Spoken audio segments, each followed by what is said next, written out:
औज़ुबिल्लाहिमिनश्शैतानिर्रजीम बिस्मिल्लाहिर्रहमानिर्रहीम रब्बिश इश्रह ली सदरी व यस्सिर ली अमरी वाहलुल उक़दतम मिन लिसानी यफ़क़हू क़ौली। नाज़रीन, this is Sani Khan and you are watching new episode of inside financial markets. मईशत बहरहाल संभलती हुई नज़र आ रही है, गो के शॉर्ट टर्म है, but when you look at the international donors, lenders, loaners, you see good news all across. Fitch जो है वो भी आपके लिए पॉजिटिव ख़बरों की नवीद दे रहा है, IMF is positive and world bank is positive. So today what we are going to do, we are going to talk about the economy, business and going forward how this market is going to look like. पहले हम बातचीत करेंगे forex के ऊपर पराचा साहब के साथ। हम जानने की कोशिश करेंगे कि जो फॉरेक्स की सिचुएशन है, डॉलर की सिचुएशन है, वो इसको कैसे देखते हैं। बाद में हम बातचीत करेंगे फ़रीद आलम से और उनसे समझेंगे कि बाज़ार उनको कैसी नज़र आती है। पराचा साहब, welcome to the show and अस्सलाम वालेकुम। वालेकुम अस्सलाम। राजा साहब, when you look at the current situation, dollar 280 के आसपास स्टेबल होता हुआ नज़र आ रहा है और जो SIFC की कारकर्दगी है उसको देखते हुए लोग स्पेकुलेट कर रहे हैं कि पाकिस्तान में 8 से 10 अरब डॉलर के इनफ्लोज एक्सपेक्टेड हैं, ट्रांजैक्शंस मटेरियलाइज हो सकती हैं। However, when you look at the Fitch report and the IMF report, they are very clear, जो दुनिया की डोनर एजेंसीज़ हैं, लोनिंग एजेंसीज़ हैं, they are very clear कि पाकिस्तान को 26 अरब डॉलर की अदायगियाँ एनीवे करनी है और रोल ओवर सिर्फ अभी तक एक हुआ है, बाकी सारी की सारी चीज़ें इन द एयर हैं। So as a practitioner of the currency market, how do you look at the present situation? जो आपने कहा है बिल्कुल ठीक बात है, लेकिन मैं ये समझता हूँ जो उन्होंने 26 बिलियन डॉलर का कहा है देने के लिए, वो सब की सब पेमेंट नहीं है, उसमें कुछ रोल ओवर भी है। राइट। और जो एक अहम बात है कि जो SIFC के जरिए जो हमारे MOU साइन हुए हैं, वो सिर्फ MOUs नहीं है, वो एक तरह की एग्जीक्यूशन है। जैसे कि हमने 2 रोज पहले देखा कि PSO का जो 40% शेयर है वो UAE की कंपनी ने ले लिया, अरामको ने, सऊदीया के। राइट। तो मेरा कहना यह है कि ये 10, 12, 15 बिलियन डॉलर आसानी से आ जाएगा। उसके अलावा हमारे जो एक्सपोर्ट्स हैं वो बेहतर हो रही हैं, हमारी जो रेमिटेंस है वो बेहतर हो रही है। एक्सचेंज कंपनीज ने बहुत अरसे बाद $1 बिलियन जो है ना इंटरबैंक के अंदर सरेंडर किया है due to administrative measures. Right.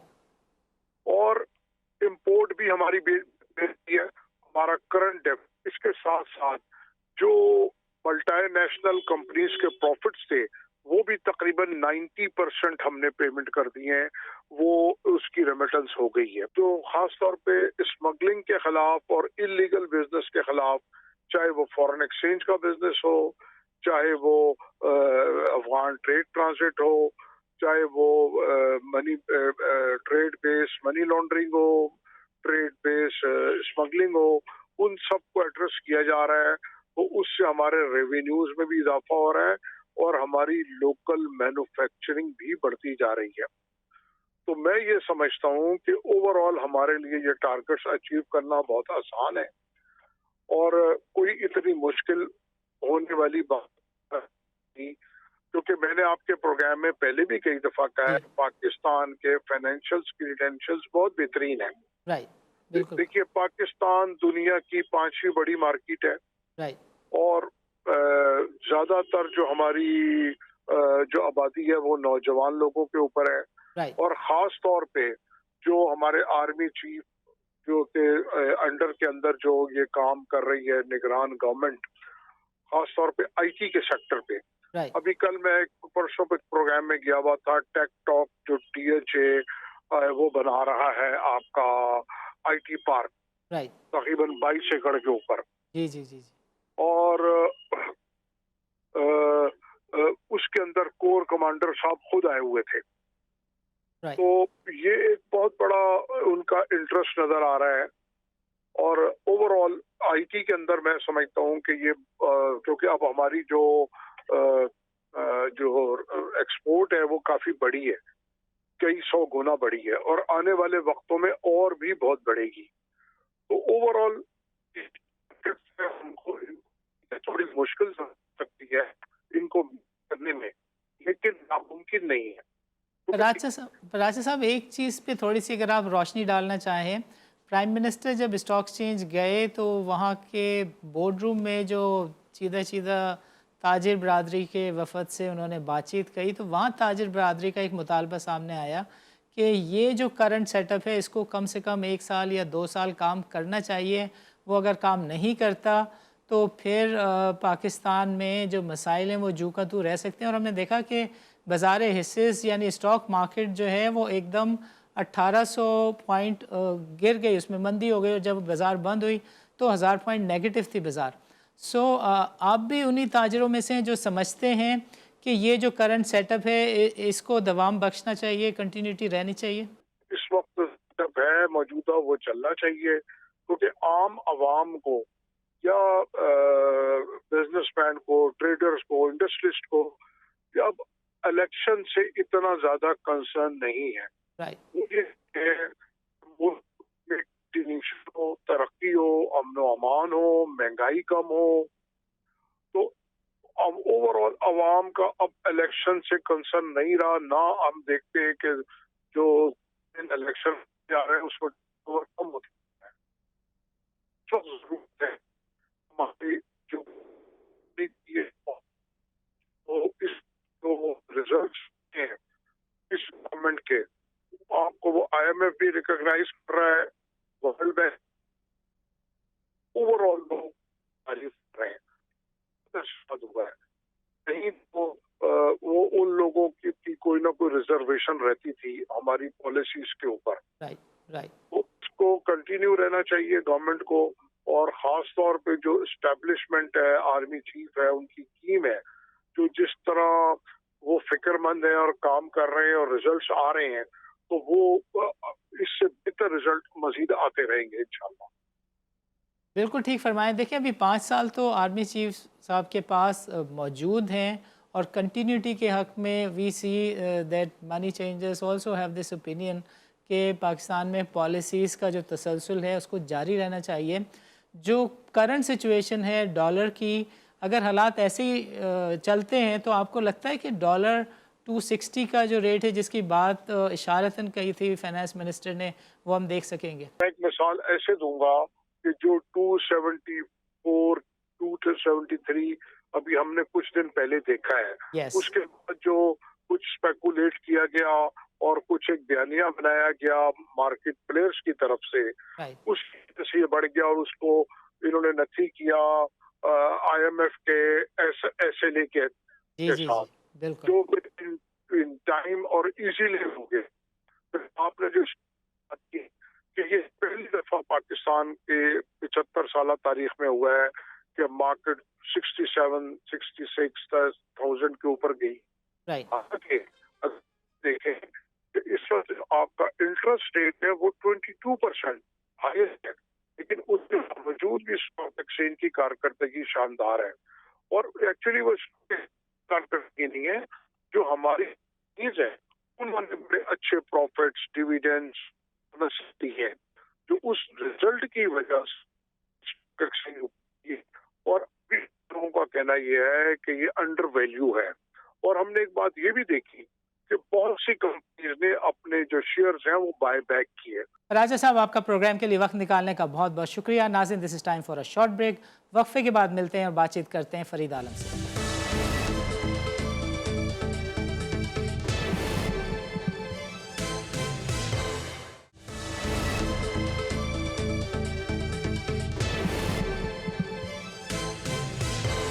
Welcome back नाज़रीन, प्रोग्राम के इस सेगमेंट में हमारे साथ मौजूद हैं फ़रीद आलम, और अब हम इनसे बातचीत करेंगे ऑन द कैपिटल मार्केट, इस रैली के ऊपर, इकॉनमी के ऊपर। फ़रीद साहब, welcome to the show and अस्सलाम वालेकुम। जी वालेकुम अस्सलाम। फ़रीद साहब, 2019 से बातें हो रही थी कि बाज़ार में चैलेंजेस हैं, और काफ़ी ऐसे मौके भी आए कि जब कहा गया कि अब 50,000 का लेवल ब्रेक हो रहा है, बट कभी भी नहीं हुआ।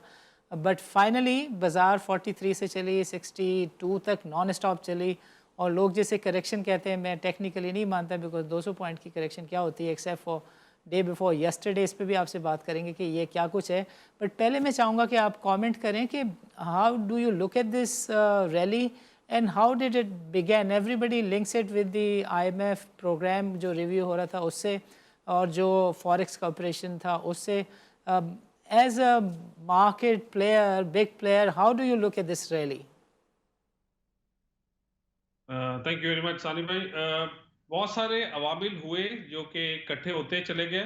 आपने सही कहा, स्टार्ट इसका 28 जून या 30 जून कह लें, वो स्टैंड बाय जो आईएमएफ का प्रोग्राम था उससे शुरू हुआ। फिर ज़्यादा अच्छा काम किया हमारे, बेटर देन एक्सपेक्टेशन, ये हमारे इंटरम सेटअप ने अच्छा काम किया।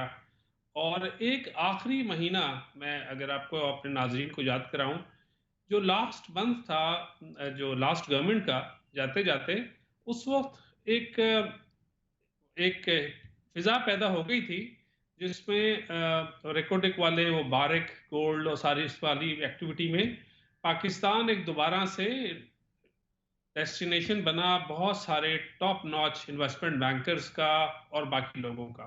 राइट। तो रिकोदिक की जो डील आई और उस पे जो ऑप्टिमिज्म और जो वर्ल्ड के लीडर्स ने, जो चिली या व्हाटएवर, जो जो जो जो इस वाली फील्ड में जो बहुत मास्टर लोग हैं, राइट। उन्होंने जब इतनी ज्यादा अच्छी बातें, इनकरेजिंग स्टेटमेंट्स दी about our reserves, copper and gold and others, तो वहां से एक यूफोरिया बनना शुरू हुआ।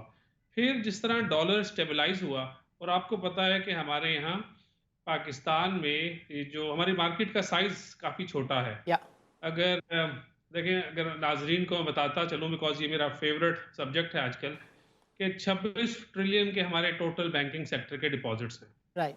26 ट्रिलियन रुपीस के। और हमारी मार्केट की कैपिटलाइजेशन अबाउट 8 साढ़े 8 ट्रिलियन रुपीस है।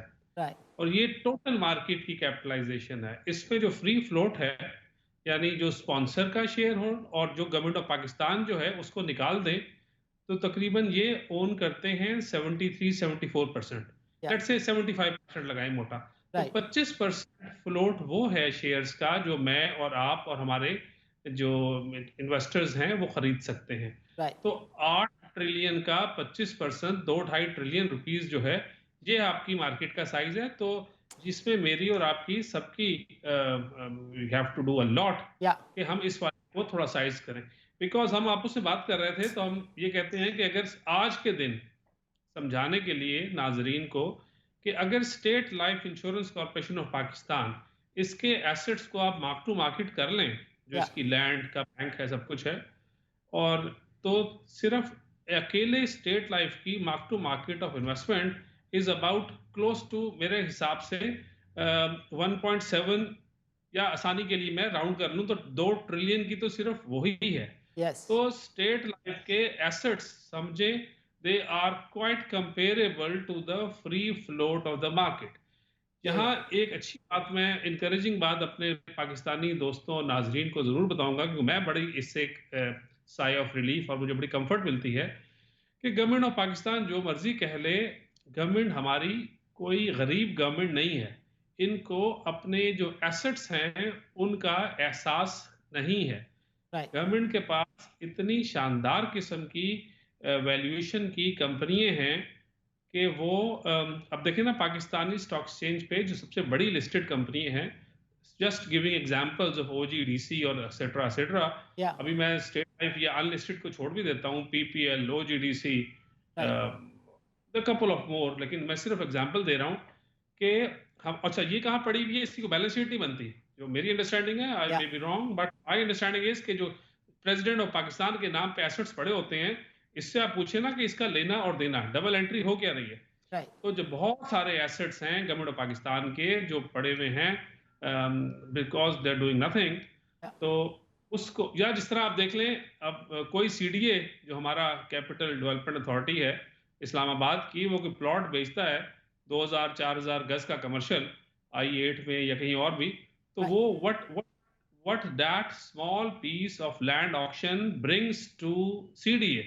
तो राइट। आप इसके हिसाब से देख लें कि थोड़ा सा सिर्फ रैशनलाइज करने की जरूरत है। राइट। और हम लोग माशाल्लाह कोई गिरे पड़े नहीं है। गवर्नमेंट ऑफ पाकिस्तान और पाकिस्तानीज, जो हम डराते हैं ना लोग कि भाई आपके जो बच्चा पैदा हुआ उस पर इतना लोन है, ये है, वो है, उसके एसेट्स भी बहुत हैं। वो एसेट्स भी बताओ ना, वो कितने हैं। या वो क्योंकि कहीं कैप्चर नहीं हो रहा है, किसी को मार्क टू मार्केट पता नहीं चल रहा कि एज अ कॉमन पाकिस्तानी मैं किस वाले एसेट का हकदार हूं, या मेरे एज अ पाकिस्तानी क्या एसेट्स हैं। राइट, उसकी बात भी तो कोई करे। बिल्कुल, बिल्कुल, बिल्कुल, वेरी राइट।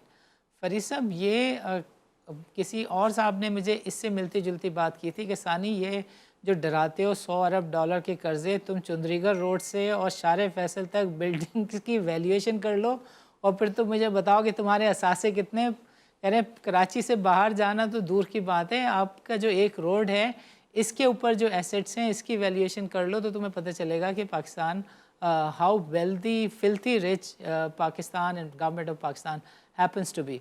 जो रैली है इससे मुतालिक फरीद साहब मैं चाहूँगा कि आप अपने एक्सपर्ट ओपिनियन ज़रूर दें कि इस रैली में जो कि बैंकिंग ने इनिशियली लीड की थी, फिर ये सर्कुलर डेट रिलेटेड इसके अंदर कंपनीज की बातें आ गई, आज के दौर में who is leading the rally? देखिए, मैं स्टार्ट लूँगा कि जब ये सब मार्केट मेल्टडाउन हुई, पाकिस्तान में भी और बाहर भी, तो पहले तो गोरे चले गए पाकिस्तान से और डेवलपिंग इकोनॉमी से, डेवलपिंग इमर्जिंग फ्रंटियर जो भी कह लें। राइट, फिर हमारे इंस्टीट्यूशनल की सेलिंग भी बहुत बड़ी आई। राइट, तो ट्रेडिशनली पूरी दुनिया में जो रिटायरमेंट फंड्स हैं, इंश्योरेंस कंपनीज हैं, ये लॉन्ग टर्म इन्वेस्टमेंट करती हैं इनटू इक्विटीज, रिस्की एसेट्स में। ये लोगों ने का भी बिहेवियर वही रहा जो इंडिविजुअल का, रिटेलर्स का रहा। राइट, और इन लोगों ने भी स्विच कर लिया, थोड़ा कंजर्वेटिव खेला समझ लें आप, कि ये लोग चले गए फिक्स्ड इनकम में, क्योंकि गवर्नमेंट ऑफ पाकिस्तान इनको घर बिठा के 22, 23, 24, 25 देना परसेंट पर एनम रिटर्न दे रही थी, और अभी भी to some extent, to large extent दे रही है। राइट, अब राइट, लोगों को ये एतबार आ गया कि इंटरेस्ट रेट्स कटेंगे, कम होंगे, इसके अलावा खैर चारा भी कोई नहीं है और होना भी चाहिए। या सिर्फ ये, जब ये कंसेंसस हुआ कि इंटरेस्ट रेट्स कम होंगे, और सेकेंडरी एक है जब प्राइमरी रेट्स कम हो, जब आपका पॉलिसी रेट कम हो, एक राइट, है कि आपको सेकेंडरी मार्केट में जो यील्ड्स जिसे हम कहते हैं, थोड़ी सी टेक्निकल हो जाएगी बात, या ट्रेजरी बिल 24% पर एनम से ऊपर चला गया था, अब 21% और देयर अबाउट हो गया है। राइट, इस दफा क्योंकि हमने अभी स्टैंड बाय जो हमारी चल रही है डील, उसका 710 मिलियन डॉलर लेना है आईएमएफ से, और हमने जब ये थोड़ी बहुत रैशनलाइज किया गैस की प्राइसेस में और कपल ऑफ मोर थिंग्स, और उसकी वजह से इन्फ्लेशन हुई, तो थोड़ा से लोग घबराए। या लेकिन इन्फ्लेशन अभी भी ज्यादा है दुनिया में। अमेरिका जैसे मुल्क में और यूके में इन्फ्लेशन पीक आउट की और वापस आ गई। हम या अभी थोड़ा स्टिकी हुई है, इन्फ्लेशन वापस आएगी, और क्यों वापस नहीं आ रही? एनर्जी वाली तो वापस आ गई यस, पूरी दुनिया में, आप देख रहे हैं, और अल्लाह जी का बिल्कुल, शुक्र है कि पाकिस्तान ऐसा मुल्क जो बहुत बड़ी तादाद में, बड़ी क्वांटिटी में भी और वैल्यू और वॉल्यूम वाइज भी, जो हम इंपोर्ट करते हैं ईंधन, उसकी वैल्यू तो कम हो रही है। या बट हमने जो रैशनलाइज किया गैस की प्राइसिंग में और बिजली की प्राइसिंग में, और हमारे यहाँ जो थोड़ी थोड़ी नहीं काफ़ी सारी जो इनएफिशिएंसीज अभी बिल्ट हैं इनटू द सिस्टम, वो अभी हॉन्ट कर रही हैं। यस, तो अच्छा हुआ ये कि जब जुलाई के महीने में लोगों ने देखा कि सिर्फ एक महीने में रिटर्न आई 18% या 17%, और डॉलर टर्म्स में 14% की रिटर्न आई। जो 14% थी वो पर एनम नहीं थी, पर मंथ थी, तो या लोगों को थोड़ा सा हिले जरूर।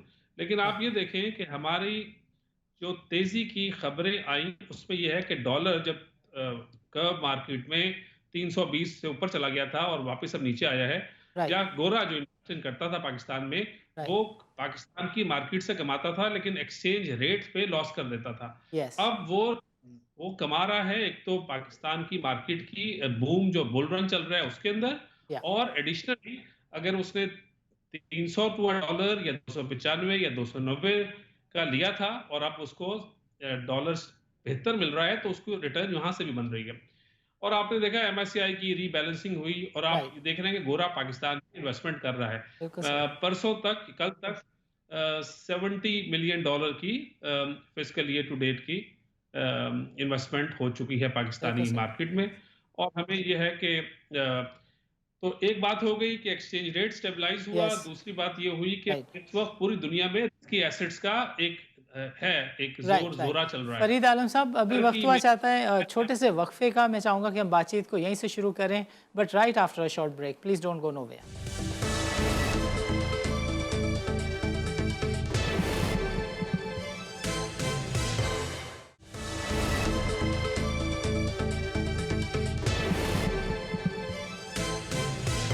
वेलकम बैक नाजरीन।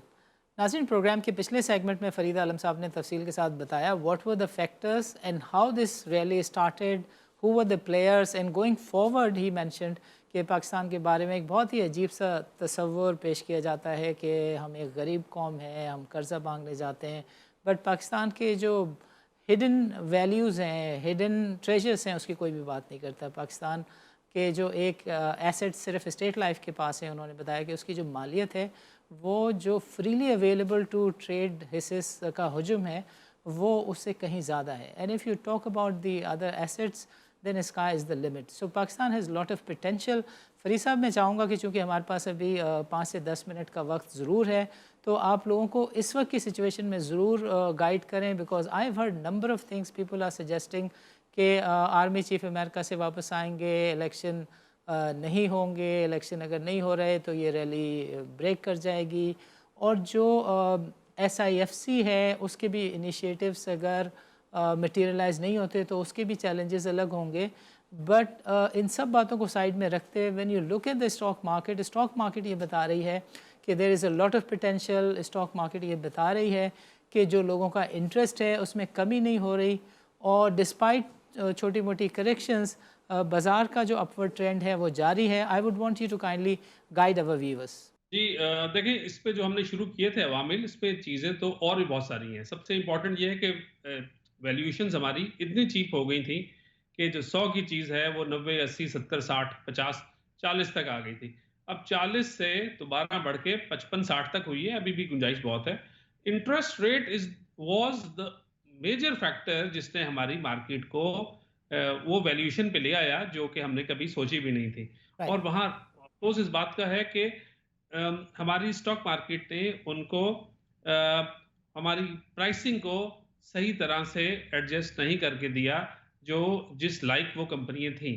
मसलन मैं ये ज़रूर कहता हूँ और मैं आज फिर ये बात कहूँगा कि इस मुश्किल हालात में भी पाकिस्तानी कंपनियों ने, and I am talking primarily the listed companies only in particular, तो उनकी प्रॉफिटेबिलिटी ख़राब नहीं हुई पिछले 5 सालों में। एक्सचेंज रेट बहुत ख़राब हो गया।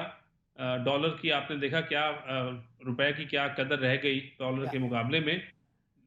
लेकिन बैंकों ने उनसे हाथ खींच लिया, वर्किंग कैपिटल साइकिल उनका लंबा हो गया। बैंकर्स जो पहले 100 देते थे, बाद में उन्होंने उनकी रिक्वायरमेंट क्लाइंट्स की बढ़ के 200 हो गई, लेकिन बैंक ने 100 से भी वापस करके हेयर कट लगा के वगैरह सब चीज़ें मुश्किलात वाली हुई। बट प्रॉफिटेबिलिटी हमारे सेक्टर्स की, इन कंपनियों की खराब या अंडर क्वेश्चन नहीं आई। हाँ, वैल्यूएशन खराब हो गई थी। और आपने सही कहा था अपने फर्स्ट सेगमेंट में कि बैंकिंग सेक्टर यानी जहां जहां बुक वैल्यू बहुत ज्यादा एक मेजर रोल प्ले करती है बैंक्स के ऊपर, या क्योंकि ये बहुत वेल गवर्नड और बहुत ही ओवर रेगुलेटेड कहूँ या बहुत ही वेल रेगुलेटेड सेक्टर है। उसकी भी प्राइसिंग वो बुक वैल्यू के आधी रह गई थी बहुत सारे। यानी जो टॉप के 5 बैंक्स थे उनकी फ्रेंचाइज वैल्यू की तो क्या बात करनी, वो बुक वैल्यू से भी आधी पे ट्रेड हो रहे थे। राइट। तो वो एक अननेचुरल चीजें थी, वापस हुई हैं। एक्सचेंज रेट की हमने बात कर ली थी। हाँ, इन्फ्लेशन अभी कंट्रोल नहीं हो रही, वो उसकी वजह है। और जब आपने ये वाली बात की सियासत वाली, तो मैं उस पर भी आ जाता हूँ। I think for these care taker government people, it is much more easier for them to take stern actions as compared to a political government, and they have taken a few. या So जो अब आएगा, जो भी government बनाएगा, जब भी election होते हैं फरवरी, मार्च, अप्रैल में, जब whenever, सो उसके पास एक बड़ी अच्छी फील्ड मिलेगी, क्योंकि थोड़ी बहुत जो रिक्वायर्ड थी, थोड़ी और भी रिक्वायर्ड है अभी, वो सख्ती है अंडर डिसिप्लिन, जो आईएमएफ का नाम लेके या आईएमएफ के कहने पे या इन कंपल्शन। टेक्निकली तो हमें खुद करनी चाहिए, लेकिन या चलें, अब लेंडर कहता है तो फिर हमें मजबूरी के तौर पे जो हम कर रहे हैं उससे उसको अच्छा टाइम मिलेगा, क्योंकि ये वाली मुश्किल टाइम, वो मुश्किल फैसले के टेकर ने कर दिए। अब आपके पास ये तो नहीं कि आपने पहले गैस की प्राइस बढ़ा दी, आप बाद में क्या कम कर दें। या तो I am just taking one example. उसके अलावा 50 चीज़ें इन्होंने की है, खासतौर पे जो पाकिस्तान से गैर मुल्कियों का इनखला किया, वो भी बहुत बड़ी और बहुत मुश्किल स्टेप था, लेकिन अल्लाह का शुक्र है किया। इसी तरह एक इन्फ्लेशन की बात आपको और मैं अपने नाज़रीन से ज़रूर शेयर करता रहूं कि पाकिस्तान में जो रोड का, जो इंफ्रास्ट्रक्चर का जो बेड़ा गर्क होता है, वो एक्सेल लोड की वजह से होता है। या अब अगर एक्सेल लोड आपने, ये बहुत दफ़ा आया, जी बिल्कुल। लेकिन इस दफ़ा एक्सेल लोड लागू किया, उससे ट्रांसपोर्टेशन की मद में खर्चा बढ़ गया। यस। उससे कॉस्ट ऑफ ट्रांसपोर्टेशन बढ़ी, कॉस्ट ऑफ प्रोडक्ट में ट्रांसफ़र हुई और इन्फ्लेशन उससे और हुई। अब तो आपके पास ट्रेड ऑफ थे, या तो आप अपना ये जो फैसला मुश्किल वाला जो आपने 3-4 दफा पिछले कोशिश की और पॉलिटिकल गवर्नमेंट सरेंडर कर गई, या इन लोगों ने कर दिया। या उससे महंगाई तो हुई, लेकिन उससे ये ट्रेड ऑफ है, ये थोड़ा सा नाजरीन को और पाकिस्तानियों को समझाने की जरूरत है या कि व्हाई इज दिस रिक्वायर्ड, क्यों 40 टन का चलना चाहिए एक एक्सल वेट, अगेंस्ट वो 100 टन चलाते थे, और जाहिर है उसको ट्रांसपोर्टर भी कमाता था और राइट सस्ती चीज होती थी, लेकिन हमारी सड़कें टूट टाट जाती थी, उसके रिपेयर पे खर्चा होता था। तो खैर, मैं इस बात पे अब आऊंगा कि आगे तेजी कैसे होगी।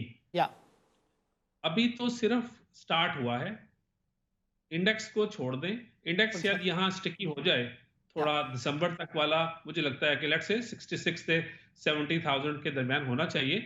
या लेकिन अगर इंडेक्स को छोड़ के अच्छी कंपनी, अच्छे रिलेटिवली वेल मैनेज्ड कंपनीज, और जिसके अंदर बुक वैल्यू भी देखें, अर्निंग देखें, कंपनी लॉस ना कर रही हो, 3-4 जो क्राइटेरिया मोटे मोटे हैं उसको देख के आप इन्वेस्टमेंट करें, you can't go wrong. Right और जो थोड़े रिस्क अवर्स लोग हैं, उनको ये बड़ा एक अच्छी खुशखबरी है कि पाकिस्तान की स्टॉक मार्केट के अंदर 30-40 ऐसी कंपनी मिल जाती हैं जिसका डिविडेंड यील्ड जो है वो 20% से भी ऊपर है। या तो अगर आपको, ये बहुत मुश्किल काम है दुनिया में, ये 1/3 होता है कि जो पॉलिसी या रेट होता है उसके 1/3 पे डिविडेंड यील्ड होती है। पाकिस्तान का हमेशा से ये तुर्रा इम्तियाज रहा है पाकिस्तानी मार्केट का कि इसकी डिविडेंड यील्ड हमेशा बहुत शानदार रही है, और some of the companies have are still even at the, जब थोड़ा सा बुल रन पाकिस्तान में आ चुका है, या उसके बावजूद there are dozens of companies जिसकी डिविडेंड यील्ड अभी भी 20% से ऊपर है। तो अभी लॉट या is to be seen and earned at the stock market. ज्यादा तेजी अब आएगी क्योंकि देखें ये 2 ट्रिलियन का जो अंडर एसेट एयूएम्स हैं, ये under asset manage assets under management हैं by the asset management companies, या उसका मेजर पोर्शन ओवर 95% अभी फिक्स्ड इनकम में है। जी बिल्कुल अब जो फिक्स इनकम से जब वो इनकी वहां रिटर्न कम होगी आना, जब जब इंटरेस्ट रेट कम हो जाएगा फाइनली, मैंने आपको थोड़ा इंडिया या दिया, 24% जाके 21% ट्रेजरी बिल्ड हो चुका था और हो चुका है, और अभी हमें लगता है कि ये बाय 30 जून ये 15-16% पे आ जाएगा इंशाल्लाह। राइट सो क्योंकि उसकी वजूहात बहुत सारी होंगी, स्पेशली जो एक्सचेंज रेट की स्टेबिलिटी है, क्योंकि आपकी सारी ज्यादा चीजें इंपोर्ट होके ट्रांसफर हो रही हैं इनटू एट, पहले 300 पे होती थी, फिर 290 भी, अब 284 पे इंशाल्लाह होंगी, और अल्लाह करे थोड़ा सा और नीचे आए। राइट पर जब पाकिस्तान में ग्रोथ होती है तो फिर ये एक्सचेंज रेट कंट्रोल में नहीं रहता, तो ये बड़ा फिर ट्रेड ऑफ है। हम जैसे डेवलपिंग कंट्रीज जो जिनके पास ज्यादा डॉलर नहीं है, उनको अपनी तरक्की को बहुत कंट्रोल करके आगे चलाना पड़ता है, अदरवाइज डॉलर जो है एक्सचेंज रेट की पैरिटी खराब हो जाती है। बिल्कुल सही है बिल्कुल सही है फरीद भाई you were talking about certain stocks के जिनकी डिविडेंड यील्ड जो है वो 20% से ऊपर रहती है would you mind hinting the sectors or the specific stocks because people want to play now defensive because there is a common saying in the market कि यार 70% बाजार बढ़ गई है अभी दिसंबर तक इसने क्या बढ़ना है so we want to play safe or what would be your advice to them? देखिए, as a heading a brokerage house, one of the largest, मुझे ये आइडिया होता है कि मेरे बहुत सारे ऐसे क्लाइंट्स जो कि इक्विटी इन्वेस्टमेंट करते हैं, वो अभी साइड पे बैठे हैं कि ऑल इन्वेस्टेड हैं। तो Yeah. मेरे बहुत सारे दोस्त यार क्लाइंट्स H&Ws, वो इंतजार में कि करेक्शन पे लेंगे, उनसे मार्केट थोड़ी बेस जरूर हुई है। Yes. और ये जरूर है, आपने भी सही कहा कि 42 से 66 में इसने टाइम नहीं लिया। पाकिस्तानी मुझ समेत सारे जो हमारे हम लोग जो हैं, हमारी जो एक हैबिट है वो ये है कि या हम बहुत तेजी में होते हैं या बहुत मंदी में होते हैं, हम हमारे अंदर वो जो सुकून वाला है, जो ठंडा करके खाने वाला काम नहीं है। Yeah. लेकिन वो ह्यूमन साइकी को, अब इन्वेस्टमेंट बिहेवियर को हम चैलेंज नहीं कर सकते, वो है तो है।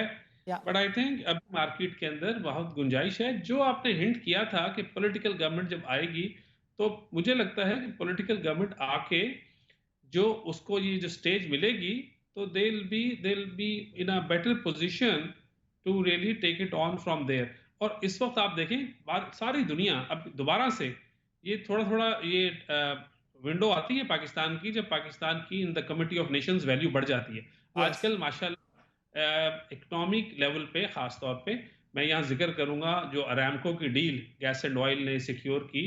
अरामको जैसी कंपनी जो कि माइक्रोसॉफ्ट या एप्पल और मतलब one of the largest capitalised companies in the world है, यस, वो पाकिस्तान में आई। और उसके आने के बाद यहाँ ओएमसी सेक्टर का जो चेहरा है वो बदल गया है। So yes, I think just this news that Aramco is taking 40% stake in gas and oil is eye opener for a lot of people who have been pessimistic about the future of Pakistan. उसके बाद ट्रेफोगोरा ने कहा कि $100 million हम LNG में खर्च करेंगे। या, और अगर सऊदी अरामको आती है तो इसका मतलब है कि सऊदी अरब का रिफाइनरी में भी अब अगला स्टेप आ जाएगा, तो एफडीआई आना शुरू हो जाएगी पाकिस्तान में इंशाल्लाह। बैरिक वाला तो अच्छा काम चल ही रहा है, राइट, और मुझे तो लगता है कि हमें बैरिक गोल्ड वाला जो पाकिस्तान के ओजीडीसी पीपीएल और गवर्नमेंट होल्डिंग के पास होल्डिंग है उसको नहीं बेचना चाहिए। या, ये बहुत महंगा बिकेगा इंशाल्लाह, बिकॉज ये लोग, ये तो खैर कि अगली दफा किसी दिन बैठेंगे इसके ऊपर बात करेंगे, और किसी राइट, किसी प्रोफेशनल के साथ बैठ या, के ज्यादा अपने मैं बात करूंगा, क्योंकि मैं नो मतलब मेरी नॉलेज इस पे लेवल की नहीं है। But to the extent we understand, हमें इसके अंदर जो पाकिस्तान का future based on the copper and gold mines जो हमें लग रहा है, जो रिजर्व्स हैं वो खासा सिक्योर है। और मैं फिर उस वाली बात पे आऊंगा कि पाकिस्तानियों को ये जो पेसिमिस्ट होने की कतन कोई जरूरत कोई नहीं ज़रूरत है। नहीं। बट हमारे मीडिया, हम लोग पता नहीं क्यों बार बार ग्लूम और डूम में चले जाते हैं।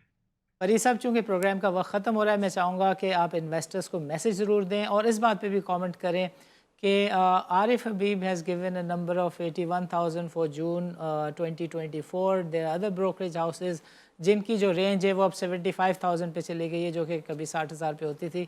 सो how are you looking at it? Dollar को आप जून 30 को 250 पे देख रहे हैं, नहीं देख रहे हैं? इंडेक्स को आप 80,000 पे देख रहे हैं, नहीं देख रहे हैं? और ये ज़रूर प्लीज़ बताएं कि एक आध डिफेंसिव स्टॉक ज़रूर लोगों को बताएं। This is something that has been time and against asked by our viewers. Okay, तो मैं लास्ट आंसर, बैंकिंग सेक्टर में 3-4 ऐसी कंपनियां हैं जो कि डिविडेंड यील्ड 20% से ज़्यादा है। राइट, ऑयल एंड आईपीपीज में कंपनी ऐसी हैं जिसके अंदर डिविडेंड यील्ड ज़्यादा है। एंड फिर हर सेक्टर में बहुत सारी ऐसी कंपनियां आपको मिलती जाएंगी जिसके अंदर ये दो प्राइमरीली ये सेक्टर्स हैं। राइट, अच्छा, दूसरा ये कि हमने मैंने कम कर दिया था टीवी पे जाना, लेकिन मैंने अगस्त से जाना ज़्यादा शुरू किया और मैंने समझाया, या, और मुझे लग रहा था कि इंशाल्लाह मार्केट बढ़ेगी। और मैंने, अल्लाह का शुक्र है, मुझे खुशी इस बात की कि मैंने कहा कि इंशाल्लाह ऐसा होगा और लोग फिर इन्वेस्ट नहीं करेंगे, वो देखेंगे इंडेक्स को देख के समझेंगे कि we have missed the boat. Yeah, लेकिन मैं फिर वही बात करूंगा आपके प्रोग्राम के तवज्जुह से भी कि पाकिस्तान में अभी कोई रिकॉर्ड स्पॉट बनना शुरू नहीं हुए। राइट। हमारा जो KSC 30 है, जो प्राइस इंडेक्स, जो कि 28,000 का लेवल पे था वो अभी मई 21 पर है। 2017, वो अभी भी 21 पे है। तो प्राइस इंडेक्स तो अभी भी 25%, 25% गुंजाइश। पीछे है। तो जो And 6 there is साल one के, more indicator that you always keep referring to, GDP to market cap, that is again 20%, जो कि 50%। So I और जो can प्राइस understand. है, जो प्राइस टू बुक है, यानी पाकिस्तान में वो अभी भी 0.9 पे है, जो कि हमारे ही मार्केट को, हमने अपनी ही मार्केट को जो प्राइस टू बुक है वो 2, यानी 100 रुपए की बुक वैल्यू जिस कंपनी की है वो 209 रुपए पे ट्रेड हुई थी जब हमारा मई 2017 था। Yeah, अभी वो आ गई थी 0.5 पे, अभी वो गई है 0.9 पे। yeah, सो बुक वैल्यू से नीचे शेयर ट्रेड हो तो ज्यादा टेंशन नहीं लेनी चाहिए। yeah. इंटरेस्ट रेट नीचे आएगा तो जिस तरह हमने कहा कि ना सिर्फ एसेट मैनेजमेंट कंपनी है, रिटायरमेंट फंड्स और बहुत सारा पैसा जो मार्केट का पैसा है। देखिए हमारी मार्केट की कैपिटलाइजेशन गई थी 100 अरब डॉलर। मिलियन डॉलर पे, $100 बिलियन पे। Yes, अब वो आई है, अगर अगर हम 28। डॉलर से बात करें तो अभी मार्केट कैप आई है 8 ट्रिलियन रुपीस में, और डॉलर में बात करें तो 28 बिलियन डॉलर पे। जी बिल्कुल। तो असल में ये अभी हम बहुत पीछे हैं फ्रॉम वेयर, जो वाटर मार्क कहते हैं ना, या, जो वाटर मार्क हमारा है मार्केट का, वो ऐसी चीज है जो एक दफा अचीव हुआ तो इसका मतलब है हमारी वहां तक की तो उड़ान है। जी बिल्कुल। उसके बियॉन्ड जाएंगे हम, थोड़ा और एज अ कंट्री अच्छा करेंगे तो उससे बियॉन्ड जाएंगे। but this is the levels and the numbers that we too are discussing have are or were achieved by us. और सेम मार्केट हमारी यही लोग यही कंपनी इस वाले बुक वैल्यू पे और अर्निंग पोटेंशियल पे प्राइस अर्निंग 12-13 के ऊपर ट्रेड हो चुके हैं, या जो आज हमारी प्राइस 4 अर्निंग 4-4.5 पे आई है। तो अभी हमारे पास बहुत गुंजाइश है। इंटरेस्ट रेट इंशाल्लाह नीचे आना शुरू हो जाएंगे तो बहुत दुनिया वापस आएगी मार्केट की तरफ। फरीद आलम साहब, आपका प्रोग्राम के लिए वक्त निकालने का बहुत बहुत शुक्रिया। नाज़रीन, आज के प्रोग्राम में शरीक गुफ्तगू रहे बराचा साहब, जो कि सेक्रेटरी हैं फॉरेक्स एसोसिएशन के। मज़ीद हमें ज्वाइन किया था फ़रीद आलम ने, जो कि CEO हैं AKD सिक्योरिटीज़ के। दोनों ने हमें तफसील के साथ समझाने की कोशिश की कि जो नेगेटिव सेंटेंस हैं, रीमर मॉन्गरिंग है, इसके ऊपर कान धरने की बहुत ज़्यादा ज़रूरत नहीं है, बिकॉज जो केयर टेकर गवर्नमेंट है वो बहुत अच्छा काम कर रही है। फॉरेक्स के फ्रंट के ऊपर हम देख सकते हैं कि 325 से डॉलर जो है वो 281 पे आ गया। एंड बराचा was very confident in stating कि डॉलर 250 और 60 की रेंज को भी दिखा सकता है। फरीद आलम ने बताया कि जो फॉरेनर्स हैं उन्होंने सुख का सांस इस बात पे लिया है कि पहले वो जब ट्रेडिंग करते थे, एसेट ख़रीदते थे, इक्विटी ख़रीदते थे 1 रुपये पर, तो जो डॉलर की प्राइस है वो मैनिपुलेट होकर X टाइम 2 हो जाती थी, और जब वो बेचने जाते थे तो उनको 2 तरह से नुकसान उठाना पड़ता था कि इक्विटी डाउन जा रही है और डॉलर की जो प्राइस है वो अप्रिशिएट हो रही है। तो वो जब वापस पैसे लेके जाते थे तो उनको बहुत कम डॉलर मिलते थे। और अब जो फॉरेनर्स का कॉन्फिडेंस पाकिस्तान की मईशत में, बाज़ार हिस्स में रिस्टोर हो रहा है, उसकी मेजर रीज़न ये है कि जो डॉलर है वो स्टेबल हो गया है। अब जो फॉरेनर है उसको भी ट्रस्ट है, कॉन्फिडेंस है कि वो जो चीज़ बेचेगा उसमें जो उसको डबल हिट है वो करेंसी की मैनिपुलेशन की वजह से नहीं पड़ेगी। हम देख सकते हैं कि पाकिस्तान में जो FDI के नंबर्स हैं, FPI के नंबर्स हैं, वो 8 अरब डॉलर तक गए थे, जो कि तकरीबन चंद सौ मिलियन डॉलर पे आ गए थे। अब हम देख रहे हैं कि एक एक झटके में हमें 400-500 मिलियन डॉलर के इन्फ्लोस की खबरें नज़र आती हैं। So these are all the good news. All we need to see, our fingers are crossed, we need to see कि इलेक्शंस कब अनाउंस होते हैं, कैसे अनाउंस होते हैं। आसिफ जरदारी ने कह दिया है कि फरवरी में इलेक्शन नहीं होते तो कोई मसला नहीं है, बिकॉज फाटा के अंदर बर्फ़बारी हो रही होगी। दूसरे भी पॉलिटिशियंस हैं, उनका भी व्यू सामने आ रहा है। ताजरों ने स्टॉक एक्सचेंज में जमा होकर प्राइम मिनिस्टर से कह दिया कि अगर आप कंटिन्यू करेंगे तो बहुत अच्छा है, अदरवाइज़ उनको बहुत ज़्यादा कॉन्फिडेंस नहीं नज़र आता डेमोक्रेटिक सिस्टम में। और जो रेशो है, फ़रीद आलम ने ये भी पॉइंट आउट किया, बल्कि फराजा साहब ने पॉइंट आउट किया कि जो ratio of participation in the election है वो पिछले 4-5 इलेक्शन से कम तर होता चला जा रहा है, जिससे ये पता चल रहा है कि लोगों का जो इंटरेस्ट है वो मईशत में है, अपनी ज़ात की बहाली में है, अपने अच्छे फ्यूचर प्रॉस्पेक्ट्स में है। शायद डेमोक्रेटिक सिस्टम जो है वो नाकाम होता हुआ नज़र आ रहा है पाकिस्तान में। देखना ये होगा कि इलेक्शन का शेड्यूल आता है या नहीं आता। हमारा जो तज्ज़िया है, बातचीत है, इस सिलसिले में अगले प्रोग्राम में भी जारी रहेगी। नाज़रीन, इजाज़त दीजिए, अल्लाह हाफ़िज़।